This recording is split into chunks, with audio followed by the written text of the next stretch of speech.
Big Boss Malayalam season 7 അങ്ങനെ big boss season 7ന്റെ താൽക്കാലികമായിട്ട് അവസാനിപ്പിച്ച് വെച്ചിരുന്ന ഓഡീഷൻ വീണ്ടും റീസ്റ്റാർട്ട് ചെയ്യാനായിട്ട് തീരുമാനിച്ചിരിക്കുന്നത് ജനുവരി മാസം ഫസ്റ്റ് വീക്കാണ്. അതിപ്പോൾ ഏകദേശം കൺഫേം ആയിട്ടുണ്ട്.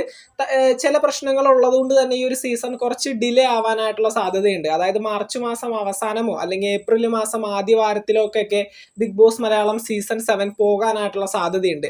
അതുപോലെ തന്നെ ഒരു ലോ ബഡ്ജറ്റ് സീസൺ ആണ് ഈ പ്രാവശ്യം കാഴ്ചവെക്കാനായിട്ട് പോകുന്നത്. അതുകൊണ്ട് തന്നെ അത്തരത്തിലുള്ള താരങ്ങളെ ആയിരിക്കും നമ്മൾ ഈ ഒരു സീസണിൽ ഏറ്റവും അധികം പ്രഡിക്റ്റ് ചെയ്യുന്നതും. അപ്പോൾ തീർച്ചയായിട്ടും ഒരു പ്രഡിക്ഷൻ ലിസ്റ്റുമായിട്ടാണ് വന്നിരിക്കുന്നത്. ഈ ഒരു സീസൺ 7ന് ചില പ്രശ്നങ്ങളുണ്ട്, അത് പറഞ്ഞുകൊണ്ട് നമുക്ക് മറ്റൊരു വീഡിയോ ചെയ്യാം. എന്തൊക്കെയാണെങ്കിലും എല്ലാ സീസണുകളിലും സജീവമായിട്ട് നമുക്ക് കാണാൻ പറ്റുന്നതാണ് ഏഷ്യാനെറ്റിലെ സീരിയൽ താരങ്ങൾ ഒന്നോ രണ്ടോ പേരില്ലാത്ത ഒരു സീസൺ പോലും ഇതുവരെ ബിഗ് ബോസിൻ്റെതായിട്ട് ഉണ്ടായിട്ടില്ല. അതിൽ തന്നെ ഏറ്റവും അധികം ബിഗ് ബോസ് ഫോക്കസ് ചെയ്ത് വിളിക്കുന്നത് ഏഷ്യാനെറ്റിലെ സീരിയൽ താരങ്ങളെയും അതുപോലെ തന്നെ ഏഷ്യാനെറ്റിൽ അത്യാവശ്യം റേറ്റിംഗും കാര്യങ്ങളൊക്കെ നേടുന്ന പ്രോഗ്രാമുകളിൽ പങ്കെടുക്കുന്ന വ്യക്തികളെയുമാണ് ഏറ്റവും അധികം ബിഗ് ബോസ് താല്പര്യപ്പെട്ട് വിളിക്കുന്നത്. അത്തരത്തിലുള്ള കുറച്ച് വ്യക്തികളുടെ പേരുമായിട്ടാണ് നമ്മൾ വന്നിരിക്കുന്നത്. ഏകദേശം 16 താരങ്ങളുടെ പേരുകളാണ് ഇതിനകത്തുള്ളത്. എല്ലാവർക്കും നിങ്ങൾക്ക് സജീവമായിട്ടുള്ളവർ തന്നെ ആയിരിക്കും. സീരിയൽ താരങ്ങളും അതുപോലെ തന്നെ ഏഷ്യാനെറ്റിലെ പല പ്രോഗ്രാമുകളിലായിട്ട് തൻ്റെ ഒരു വ്യക്തിഗത ടാലന്റുകൾ തെളിയിച്ചിട്ടുള്ള വ്യക്തികളുടെ പേര് തന്നെയാണ് ഇപ്പോൾ പറയാൻ പോകുന്നത്. എന്തൊക്കെയാണെങ്കിലും നമുക്ക് നേരെ ലിസ്റ്റിലേക്ക് പോകാം. ബിഗ് ബോസ് മലയാളത്തിന്റെ പുതുപുത്തൻ വിശേഷങ്ങൾക്കായിട്ട് ചാനൽ ഇതുവരെ സബ്സ്ക്രൈബ് ചെയ്യാത്തവര് തീർച്ചയായിട്ടും ഒന്ന് സബ്സ്ക്രൈബ് ചെയ്ത് സപ്പോർട്ട് ചെയ്യുക. വീഡിയോ ലൈക്ക് ചെയ്ത് കാണുന്നവര് ഒന്ന് ലൈക്കും കൂടി ചെയ്തേക്കാം.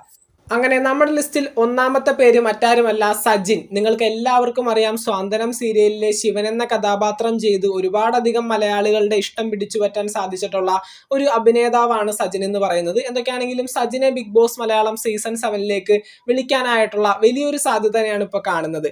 അടുത്തതായി പറയുന്നത് അച്ചു സുഗന്ധും ഈ പറയുന്നത് പോലെ സ്വാന്തനം സീരിയലിൽ കണ്ണൻ എന്ന് പറയുന്ന ഒരു കഥാപാത്രം ചെയ്തിരുന്ന വ്യക്തിയാണ്. അതുപോലെ തന്നെ ഒരു യൂട്യൂബറും കൂടിയാണ്, ഷോർട്ട് ഫിലിം ആക്ടറാണ്. എന്തൊക്കെയാണെങ്കിലും അച്ചു സുഗന്ധിനെയും ബിഗ് ബോസ് മലയാളം സീസൺ 7ലേക്ക് വിളിക്കാനായിട്ടുള്ള സാധ്യത കാണുന്നുണ്ട്.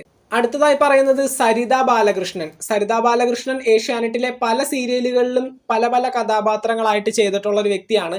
സ്വാന്തനം സീരിയലിലും അഭിനയിച്ചിട്ടുള്ള ഒരു വ്യക്തിയാണ് സരിത ബാലകൃഷ്ണൻ. ഇപ്പോൾ കുക്കിംഗ് ചാനലൊക്കെ ആയിട്ട് യൂട്യൂബിൽ വളരെ സജീവമായിട്ട് വീഡിയോസും കാര്യങ്ങളൊക്കെ ചെയ്യുന്ന ഒരു യൂട്യൂബർ കൂടിയാണ് സരിത ബാലകൃഷ്ണൻ. എന്തൊക്കെയാണെങ്കിലും ബിഗ് ബോസ് മലയാളം സീസൺ 7ലേക്ക് വിളിക്കാനായിട്ട് വലിയ സാധ്യതയുള്ള ഒരു വ്യക്തി തന്നെയാണ് സരിത ബാലകൃഷ്ണൻ. അടുത്തതായി പറയുന്നത് ഗായത്രി അരുൺ നമുക്കറിയാം, പരസ്പരം എന്ന് പറയുന്ന സീരിയലിൽ ദീപ്തി IPS എന്ന് പറയുന്ന കഥാപാത്രം ചെയ്ത് ഒരുപാടധികം മലയാളികളുടെ ഇഷ്ടം പിടിച്ചു പറ്റാനായിട്ട് സാധിച്ചിട്ടുള്ള ഒരു അഭിനേത്രിയാണ് ഗായത്രി അരുൺ. ഇപ്പോൾ സജീവമായിട്ട് സിനിമയിലും കാര്യങ്ങളിലൊക്കെ അഭിനയിക്കുന്നുണ്ട്. ഗായത്രി അരുണിനെയും ബിഗ് ബോസ് മലയാളം സീസൺ 7ലേക്ക് വിളിക്കാനായിട്ടുള്ള സാധ്യതയുണ്ട്. അടുത്തതായി പറയുന്നത് മായാകൃഷ്ണൻ നമുക്കറിയാം, കോമഡി സ്റ്റാർ ഫെയിം ആണ്. ഒരുപാടധികം കോമഡി സ്റ്റാറുകളുടെ പല സീസണുകളിലും ഉണ്ടായിട്ടുള്ള ഒരു വ്യക്തിയായിരുന്നു മായാകൃഷ്ണൻ. ഇപ്പോൾ പല സിനിമകളിലും ചെറിയ വേഷങ്ങളൊക്കെ ആയിട്ട് അഭിനയിക്കുന്നുണ്ട്. അതുപോലെ തന്നെ സീരിയലുകളിലും സജീവമായിട്ട് കാണാവുന്ന ഒരു വ്യക്തി തന്നെയാണ് മായാകൃഷ്ണനെയും ബിഗ് ബോസ് മലയാളം സീസൺ 7ലേക്ക് വിളിക്കാനായിട്ടുള്ള സാധ്യത കാണുന്നുണ്ട്. അടുത്തതായി പറയുന്നത് ശ്രീറാം രാമചന്ദ്രൻ. ഏഷ്യാനെറ്റിൽ കുറച്ചു കാലങ്ങൾ മുന്നേ സംപ്രേഷണം ചെയ്ത് അവസാനിപ്പിച്ച കസ്തൂരിമാൻ എന്ന് പറയുന്ന സീരിയലിൽ ജീവ എന്ന് പറയുന്ന കഥാപാത്രം ചെയ്തിരുന്ന ശ്രീറാമിനെയും ബിഗ് ബോസ് മലയാളം സീസൺ 7ലേക്ക് വിളിക്കാനായിട്ടുള്ള സാധ്യത കാണുന്നുണ്ട്. അടുത്തതായി പറയുന്നത് അവന്തിക മോഹൻ തൂവൽ സ്പർശം എന്ന് പറയുന്ന സീരിയലിൽ ഒരു ശക്തമായിട്ടുള്ള IPS കഥാപാത്രം ചെയ്തിരുന്ന ഒരു വ്യക്തിയാണ്. അവന്തിക മോഹനെയും ഈ പറയുന്ന ബിഗ് ബോസ് മലയാളം സീസൺ 7ലേക്ക് ഒരു ഓഡിഷൻ കോൾ പോകാനായിട്ടുള്ള സാധ്യത കാണുന്നുണ്ട്. അടുത്തതായി പറയുന്നത് ഒരുപാടധികം ഫെയിമിൽ ഇപ്പോൾ മുന്നോട്ട് പോയിക്കൊണ്ടിരിക്കുന്ന ചന്ദനമഴ സീരിയലിൽ നിന്നും കന്യാഭാരതി എന്ന് പറയുന്നത് ചന്ദനമഴയിൽ ഏറ്റവും ശക്തമായിട്ടുള്ള വില്ലത്തി കഥാപാത്രം ചെയ്തിരുന്ന മായാവതി എന്ന് പറയുന്ന കഥാപാത്രം ചെയ്തിരുന്ന കന്യാഭാരതിയെയും ബിഗ് ബോസ് മലയാളം സീസൺ 7ലേക്ക് വിളിക്കാനായിട്ടുള്ള സാധ്യതയുണ്ട്. അടുത്തതായി പറയുന്നത് ഷാലു കുര്യനും ഈ പറയുന്ന ചന്ദനമഴ ഫെയിം ആണ്. അതുപോലെ തന്നെ പല സിനിമകളിലും അഭിനയിച്ചിട്ടുള്ള ഒരു വ്യക്തിയാണ്. ഒരു ഡാൻസർ കൂടി ആയിട്ടുള്ള ഷാലു കുര്യനെയും ബിഗ് ബോസ് മലയാളം സീസൺ 7ലേക്ക് വിളിക്കാനായിട്ടുള്ള സാധ്യത കാണുന്നുണ്ട്. അടുത്തതായി പറയുന്നത് ചന്ദനമഴ ഫെയിം തന്നെയായ അതുപോലെ തന്നെ ഒരുപാടധികം ട്രോളുകൾക്ക് ഇരയായിട്ടുള്ള മേഘന വിൻസെന്റ് ചന്ദനമഴ സീരിയലിലെ നടിയായിരുന്നു. അമൃത എന്ന് പറയുന്ന കഥാപാത്രം ഇപ്പോൾ ഇൻസ്റ്റഗ്രാമിലൊക്കെ വളരെ ട്രെൻഡിങ്ങിൽ ഓടിക്കൊണ്ടിരിക്കുന്ന ഒരു വ്യക്തിയാണ്. തീർച്ചയായിട്ടും ബിഗ് ബോസിൽ നിന്ന് ഒരു ഓഡിഷൻ കോൾ പോകാനായിട്ട് എല്ലാ സാധ്യതയുമുണ്ട്. അടുത്തതായി പറയുന്നത് ഉമാ നായർ ആദ്യമായിട്ട് ഏഷ്യാനെറ്റിൽ വരുന്നത് വാനമ്പാടി എന്ന് പറയുന്ന ഒരു സൂപ്പർ ഹിറ്റ് സീരിയൽ ഉണ്ടായിരുന്നു. ആ സീരിയലിലൂടെയാണ് ആദ്യമായിട്ട് ഏഷ്യാനെറ്റിൽ വരുന്നത്. അതുപോലെ തന്നെ ഇപ്പൊ ഗീതാ ഗോവിന്ദം എന്ന് പറയുന്ന സീരിയലിൽ ചെയ്തുകൊണ്ടിരിക്കുന്നു. ഏഷ്യാനെറ്റിൽ ഒരു സീനിയർ ആക്ട്രസ് ആയിട്ടുള്ള ഉമാ നായറിനെ തീർച്ചയായിട്ടും ബിഗ് ബോസ് മലയാളം സീസൺ 7ലേക്ക് വിളിക്കാനായിട്ടുള്ള സാധ്യത കാണുന്നുണ്ട്. അടുത്തതായി 12ാമതായിട്ട് പറയുന്നത് ആതിര പ്രവീൺ. ആതിര പ്രവീണെയും ബിഗ് ബോസിലേക്ക് വിളിക്കാനായിട്ടുള്ള സാധ്യത കാണുന്നുണ്ട്. ആതിര പ്രവീൺ ഏഷ്യാനെറ്റിലെ പല സീരിയലുകളിലും ചെറിയ ചെറിയ വേഷങ്ങളിലൊക്കെ ആയിട്ട് ചെയ്തു വന്നിരിക്കുന്ന ഒരു വ്യക്തിയാണ്. ആതിര പ്രവീണെയും ബിഗ് ബോസ് മലയാളം സീസൺ 7ലേക്ക് ഒരു ഓഡിഷൻ ഗോൾ പോകാനായിട്ടുള്ള സാധ്യതയുണ്ട്. അടുത്തതായി പറയുന്നത് ജിത്തു വേണുഗോപാൽ. ജിത്തു വേണുഗോപാൽ നമുക്കറിയാം ആദ്യമായിട്ട് സീതാ കല്യാണം എന്ന് പറയുന്ന സീരിയലിലൂടെയാണ് എത്തുന്നത്. ഇപ്പോൾ ഒരുപാടധികം സീരിയലുകൾ ഏഷ്യാനെറ്റിൽ ചെയ്തിട്ടുണ്ട്. അതുപോലെ തന്നെ ജിത്തു വേണുഗോപാലിനൊപ്പം സീതാ കല്യാണം എന്ന് പറഞ്ഞ സീരിയലിൽ ടൈറ്റിൽ കഥാപാത്രങ്ങൾ ചെയ്ത എല്ലാവരും ബിഗ് ബോസിന്റെ പല പല സീസണുകളിലായിട്ട് പോയിട്ടുള്ളവരുമാണ്. അപ്പോൾ തീർച്ചയായിട്ടും ജിത്തു വേണുഗോപാലിനെ ബിഗ് ബോസ് ഹൗസിലേക്ക് വിളിക്കാനായിട്ടുള്ള സാധ്യതയുണ്ട്. ഇതിനു മുന്നുള്ള പ്രീവിയസ് സീസണുകളുടെ ഈ പറയുന്ന പ്രൊഡിക്ഷൻ ലിസ്റ്റിലും കാര്യങ്ങളിലൊക്കെ ഉണ്ടായിട്ടുള്ള ഒരു വ്യക്തി കൂടിയാണ് ജിത്തു വേണുഗോപാൽ. അടുത്തതായി പറയുന്നത് RJ അഞ്ജലി. RJ അഞ്ജലി ഏഷ്യാനെറ്റിന്റെ കുക്ക് വിത്ത് കോമഡി ഫെയിം ആണ്. നമ്മുടെ ജാസ്മിൻ ജാഫറൊക്കെ വന്നത് കുക്ക് വിത്ത് കോമഡി ഫെയിം എന്നുള്ള രീതിയിലായിരുന്നു. RJ അഞ്ജലിയെയും വിളിക്കാനായിട്ടുള്ള സാധ്യതയുണ്ട്. ഒരുപാടധികം കോൺട്രവേഴ്സീസ് യൂട്യൂബിലും അല്ലെങ്കിൽ പറയുന്ന സോഷ്യൽ മീഡിയയിലൊക്കെ ഉണ്ടാക്കുന്ന ഒരു വ്യക്തിയാണ്. അപാര ടോക്കിംഗ് സെൻസ് ഉള്ള ഒരു വ്യക്തിയാണ്. തീർച്ചയായിട്ടും വന്നു കഴിഞ്ഞാൽ അടിപൊളിയായിരിക്കും. അടുത്തതായി 15ാമതായിട്ട് പറയുന്നത് സാധിക വേണുഗോപാൽ. സാധിക വേണുഗോപാൽ ഏഷ്യാനെറ്റിന്റെ എല്ലാ ഞായറാഴ്ചകളിലും സംപ്രേഷണം ചെയ്യുന്ന കുക്കിംഗ് പരിപാടിയുടെ ആങ്കറാണ്. അതുപോലെ തന്നെ ഏഷ്യാനെറ്റിലെ പല സീരിയലുകളിലും അഭിനയിച്ചിട്ടുണ്ട്.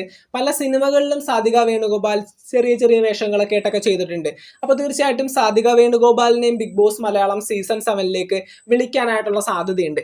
അടുത്തതായി പറയുന്നത് രേഖ രതീഷ്. രേഖ രതീഷ് ആദ്യം മുതൽക്കുള്ള ഈ പറയുന്ന ഏഷ്യാനെറ്റിലെ പല സീരിയലുകളിലും ഒരുപാടധികം വേഷങ്ങളൊക്കെ ചെയ്തിട്ടുള്ള ഒരു വ്യക്തിയാണ്. ആദ്യമായിട്ട് പരസ്പരം സീരിയലിലെ ഒരു വേഷമായിരുന്നു ആദ്യമായിട്ട് ചെയ്തിട്ടുണ്ടായിരുന്നത്. രേഖ രതീഷിനെയും ഈ പറയുന്ന ബിഗ് ബോസ് മലയാളം സീസൺ 7ലേക്ക് വിളിക്കാനായിട്ടുള്ള സാധ്യത കാണുന്നുണ്ട്. എന്തൊക്കെയാണെങ്കിലും 16 പേരടങ്ങുന്ന ഒരു ലിസ്റ്റാണ് ഇപ്പോൾ നമ്മൾ പങ്കുവെച്ചത്. ഈ പറയുന്ന 16 പേർക്കും ബിഗ് ബോസിൽ നിന്ന് ഓഡിഷൻ കോൾ പോയി അവരെല്ലാവരും ഈ ഒരു സീസണിന്റെ ഭാഗമാകും എന്നുള്ളതല്ല. എന്തൊക്കെയാണെങ്കിലും ഇവരെല്ലാവരും ഏഷ്യാനെറ്റിന്റെ പ്രഡിക്ഷൻ ലിസ്റ്റിൽ ഉൾപ്പെട്ടവരാണ്, അല്ലെങ്കിൽ പ്രയോറിറ്റി ലിസ്റ്റിൽ ഉൾപ്പെട്ടവരാണ്. ഇവരൊക്കെ കോണ്ടാക്ട് ചെയ്തതിന് ശേഷമായിരിക്കും മറ്റുള്ള വ്യക്തികളിലേക്കൊക്കെ ഏഷ്യാനെറ്റ് പോകുന്നത്. അപ്പോൾ തീർച്ചയായിട്ടും ഈ പറയുന്ന എല്ലാ സീസണുകളിലും നമുക്ക് സജീവമായിട്ട് കാണുന്നതാണ് ഏഷ്യാനെറ്റിലെ സീരിയൽ താരങ്ങളും അല്ലെങ്കിൽ ഏഷ്യാനെറ്റിന്റെ ഭാഗമായിട്ട് പല പ്രോഗ്രാമുകളിലും പങ്കെടുക്കുന്ന ഈ പറയുന്ന ബിഗ് ബോസിന്റെ ഭാഗമായിട്ട് എത്തുന്നത്. പിന്നീട് ഈ പറയുന്ന ഈ ഒരു സീസൺ 7 ഒരു ലോ ബഡ്ജറ്റ് സീസൺ ആണെന്ന് പറയാൻ പറ്റുന്നുണ്ട്. തീർച്ചയായിട്ടും ബഡ്ജറ്റിന്റെ പ്രശ്നങ്ങൾ തീർച്ചയായിട്ടും ഉണ്ടെങ്കിൽ ഈ പറയുന്ന കണ്ടസ്റ്റൻസിന് കൊടുക്കുന്ന സാലറിയുടെ കാര്യത്തിലും അതുപോലെ തന്നെ ഹോസ്റ്റിന് കിട്ടുന്ന സാലറിയുടെ കാര്യത്തിലും ആ ഒരു ഹൗസിന്റെ മേക്കിങ്ങിലും എല്ലാത്തിലും ഇത് ഒരു വിലങ്ങുതടി ആവാനായിട്ടുള്ള സാധ്യതയുണ്ട്. അപ്പോൾ തീർച്ചയായിട്ടും ഈ പറയുന്ന വലിയ വലിയ സിനിമാ താരങ്ങളെയൊക്കെ കൊണ്ടുവരാനായിട്ടുള്ള ബഡ്ജറ്റ് തീർച്ചയായിട്ടും ഉണ്ടാവില്ല. എനിക്ക് തോന്നുന്നു ഈ പറയുന്ന ലോ ബഡ്ജറ്റ് സീസൺ എന്ന് പറയുന്നത് ഈ ഒരു പെർട്ടിക്കുലർ സീസണിന്റെ തീമാണെന്നാണ് ഇപ്പോൾ തോന്നുന്നത്. എന്തൊക്കെയാണെങ്കിലും നമുക്ക് നോക്കാം. ഈ പറയുന്ന പ്രൊഡിക്ഷൻ ലിസ്റ്റിൽ ഉൾപ്പെട്ട എല്ലാവർക്കും ഓഡിഷൻ കോൾ പോകാനായിട്ടുള്ള സാധ്യതയുണ്ട്. പക്ഷേ അതിനർത്ഥം ഇവരെല്ലാവരും ഈ ഒരു സീസണിന്റെ ഭാഗമായിട്ട് എത്തും എന്നുള്ളതല്ല. എന്തൊക്കെയാണെങ്കിലും ഏകദേശം 500 പേരെയൊക്കെ വിളിച്ചിട്ട് അതിൽ നിന്ന് ഇപ്പോൾ സെലക്ട് ചെയ്ത് വളരെ മൈന്യൂട്ടായിട്ട് സെലക്ട് ചെയ്ത് 20 പേരെ ബിഗ് ബോസ് ഹൗസിലേക്ക് കയറ്റി വിടും എന്നാണ് പറയാൻ പറ്റുന്നത്. ഒരു ലോ ബഡ്ജറ്റ് സീസൺ ആയതുകൊണ്ട് മാക്സിമം 500 പേരെയൊക്കെ ഓഡിഷൻ ചെയ്യുള്ളൂ എന്ന് പറയാൻ പറ്റുന്നുണ്ട്. കാരണം സമയവുമില്ല. ജനുവരി ഫസ്റ്റ് വീക്കാണ് ഇപ്പോൾ ഓഡിഷൻ റീസ്റ്റാർട്ട് ചെയ്യാനായിട്ട് പോകുന്നത്. മാർച്ച് ലാസ്റ്റ് വീക്ക് അല്ലെങ്കിൽ ഏപ്രിൽ ഫസ്റ്റ് വീക്കോടുകൂടി ഈ ഒരു സീസൺ സ്റ്റാർട്ട് ചെയ്യണം. അപ്പോൾ തീർച്ചയായിട്ടും 12,000 പേരെയൊക്കെ പ്രീവിയസ് സീസണുകളിൽ വിളിച്ചതുപോലെ വിളിച്ച് അതിൽ നിന്ന് സെലക്ട് ചെയ്ത് എടുക്കാനായിട്ട് അധികം സമയമൊന്നും ഇപ്പോൾ ബിഗ് ബോസിന്റെ ഭാഗത്തും എൻ്റെ മോളുടെ ഭാഗത്തൊന്നുമില്ല. അപ്പോൾ തീർച്ചയായിട്ടും എൻ്റെ മോൾ ഷൈൻ മീഡിയ വളരെ പെട്ടെന്ന് തന്നെ ഈ പറയുന്ന ഓഡിഷനും കാര്യങ്ങളൊക്കെ തീർത്തുകൊണ്ട് സീസൺ തുടങ്ങാനായിരിക്കും തീരുമാനിച്ചിരിക്കുന്നത്. അപ്പോൾ തീർച്ചയായിട്ടും ഒരു 500 പേരെയൊക്കെ മാക്സിമം വിളിച്ച് അപ്രോച്ച് ചെയ്യാനായിട്ടുള്ള സാധ്യതയാണ് ഇപ്പോൾ കാണുന്നത്. എന്തൊക്കെയാണെങ്കിലും നമുക്ക് നോക്കാം. ഈ പറയുന്ന എല്ലാവരെയും ബിഗ് ബോസിൽ നിന്ന് അപ്രോച്ച് ചെയ്യാനായിട്ടുള്ള സാധ്യത കാണുന്നുണ്ട്. ഇവരെല്ലാവരും വന്നു കഴിഞ്ഞാൽ അടിപൊളിയായിരിക്കും. കാരണം ഏഷ്യാനെറ്റിലെ സീരിയൽ താരങ്ങളെ ആയിരിക്കും ആദ്യം തന്നെ എല്ലാവരും ഫോക്കസ് ചെയ്യുന്നത്. കാരണം അവരെല്ലാവരും പണ്ട് തൊട്ടേ നമുക്ക് പരിചയമുള്ള വ്യക്തികളാണ്. അപ്പോൾ എന്തൊക്കെയാണെങ്കിലും നിങ്ങൾ ഇഷ്ടപ്പെടുന്ന വ്യക്തികൾ ആരൊക്കെയാണ്, ബിഗ് ബോസ് ഹൗസിൽ പങ്കെടുക്കണമെന്ന് നിങ്ങൾക്ക് താല്പര്യമുള്ളത് ആരൊക്കെയാണെന്ന് വെച്ചാൽ തീർച്ചയായിട്ടും താഴെ കമന്റുകളായിട്ട് അറിയിക്കുക. ബിഗ് ബോസ് മലയാളത്തിന്റെ പുതുപുത്തൻ വിശേഷങ്ങൾക്കായിട്ട് ചാനൽ ഇതുവരെ സബ്സ്ക്രൈബ് ചെയ്യാത്തവർ തീർച്ചയായിട്ടും ഒന്ന് സബ്സ്ക്രൈബ് ചെയ്ത് സപ്പോർട്ട് ചെയ്യുക. വീഡിയോ ലൈക്ക് ചെയ്ത് കാണുന്നവർ ഒന്ന് ലൈക്കും കൂടി ചെയ്തേക്കാം. നിങ്ങളുടെ വിലയേറിയ അഭിപ്രായങ്ങൾ താഴെ കമന്റുകളായിട്ട് അറിയിക്കുക. നമുക്ക് മറ്റൊരു വീഡിയോ കാണാം. താങ്ക്